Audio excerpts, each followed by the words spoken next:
আগামী ত্রয়োদশ জাতীয় নির্বাচন অবাধ, সুষ্ঠু, শান্তিপূর্ণ ও উৎসবমুখর পরিবেশে অনুষ্ঠানের লক্ষ্যে বাংলাদেশ আনসার ও গ্রাম প্রতিরক্ষা বাহিনী গত বছর আগস্ট মাস থেকে সুপরিকল্পিত ও সমন্বিত প্রস্তুতি গ্রহণ করে আসছে।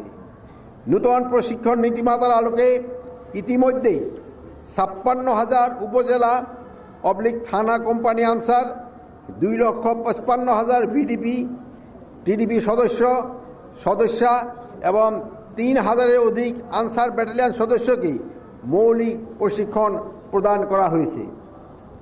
একই সঙ্গে নির্বাচনী দায়িত্ব পালনের উদ্দেশ্যে প্রায় ৪.৫ লক্ষাধিক সদস্যকে SDMS সফটওয়্যারের মাধ্যমে তালিকাভুক্ত করা হয়েছে।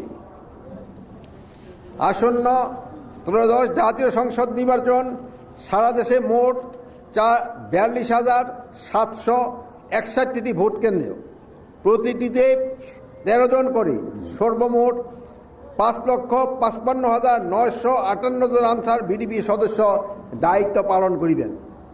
প্রতি ভোট কেন্দ্রে নিয়োজিত ১৩ জন সদস্যের মধ্যে থাকবেন ৩ জন অস্ত্রধারী, ৬ জন অস্ত্রবিহীন পুরুষ সদস্য এবং ৪ জন অস্ত্রবিহীন নারী সদস্য। এবং অতিরিক্ত নিরাপত্তা ব্যবস্থার অংশ হিসাবে প্রতি কেন্দ্রে নিয়োজিত ৩ জন অস্ত্রধারী সদস্যের মধ্য থেকে একজন নির্বাচনকালীন সময়ে প্রিজাইডিং অফিসারের সঙ্গে সার্বক্ষণিক দায়িত্ব পালন করবেন। সারা দেশে ১,১৯১টি আনসার ব্যাটালিয়নের স্ট্রাইকিং ফোর্স টিম মোতায়েন থাকবে।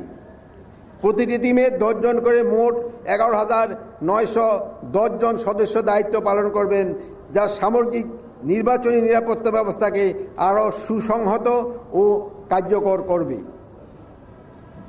আপনাদের যে কোনো ধরনের অনৈতিক, পক্ষপাতমূলক বা দায়িত্ব বহির্ভূত আচরণ ও কর্মকাণ্ড যা নির্বাচন প্রক্রিয়াকে প্রভাবিত বা বিঘ্নিত করতে পারে তা থেকে সম্পূর্ণভাবে বিরত থাকার জন্য আমি সুস্পষ্টভাবে আপনাদের নির্দেশনা প্রদান করছি।